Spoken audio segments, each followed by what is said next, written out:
Have you ever wondered how your favorite cheese is made?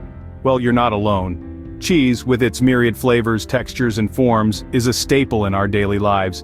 From the tangy sharpness of cheddar to the smooth creaminess of brie, these edible delights have been part of human cuisine for centuries.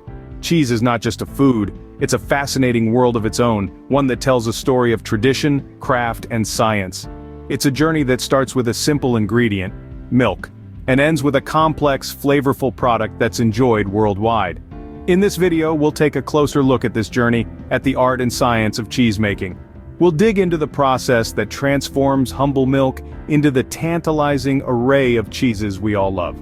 We'll explore how each type of cheese requires its own unique process, and how these processes shape the final product's taste and texture. So buckle up as we delve into the fascinating journey of cheese from milk to your plate. The cheese-making journey begins with two primary raw materials, milk and bacteria. The quality of the milk used is absolutely crucial. It's the canvas on which the masterpiece of cheese is painted. The milk's origin, whether it's from a cow, goat, or sheep, and its freshness greatly impact the flavor, texture, and nutritional value of the cheese. Now let's talk about bacteria, the unsung heroes of cheesemaking. These tiny organisms kickstart the process by converting the milk's lactose into lactic acid. This initiates the curdling process, turning our liquid milk into a semi-solid mass, the basis of our cheese. Different types of bacteria are used depending on the type of cheese being made. For instance, the sharp tang of a good cheddar or the creamy delicacy of a brie are all thanks to the specific bacteria used. They truly are the flavor maestros of the cheese world. Once we have our milk and bacteria, we're ready to dive into the cheese-making process. The cheese-making process starts with the curdling of milk. In this transformation, a specific type of bacteria is introduced to the milk. This bacteria has the unique ability to change the pH of the milk, making it more acidic.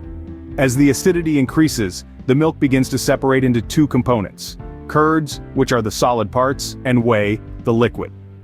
Now, curdling is a fascinating process, but it's only the beginning. Once we have our curds and whey, it's time to cut the curds. This isn't just about making them into smaller pieces.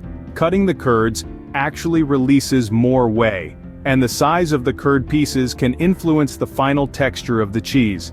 Smaller curd pieces will generally result in a firmer cheese, while larger pieces can lead to a softer, creamier cheese. After cutting, the curds are cooked and stirred, which brings us to the next step. Draining the whey marks the next phase of the cheese-making process. At this stage, the curds and whey, which are still together, are separated. The whey is drained off, leaving behind the curds, which are the building blocks of our cheese. These curds are then salted. This isn't just for flavor, though that's certainly a key part. Salt also acts as a preservative, keeping the cheese fresh and safe to eat. Next, these salted curds are pressed into molds. This pressing process helps to shape our cheese, forming it into the wheels we're so familiar with. But we're not quite done yet. Now it's time for the cheese to age, a vital step in the cheese-making process. During this aging period, the cheese is stored in controlled conditions, allowing it to develop its unique flavor and texture over time. And voila! With the end of the aging process, your favorite cheese is ready to be savored. From milk to mouth-watering cheese, it's quite a journey, isn't it? We've walked you through the captivating process of cheese-making, right from the procurement of raw materials. First, we saw how fresh milk, the star of this show, is collected and prepared, setting the stage for the magic to happen.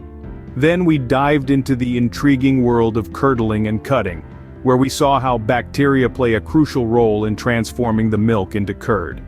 It's here that the cheese begins to take shape, both literally and figuratively.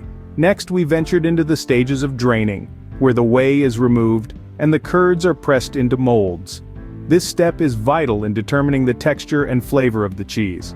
Lastly, we explored the art of aging, where the cheese matures and develops its distinct taste.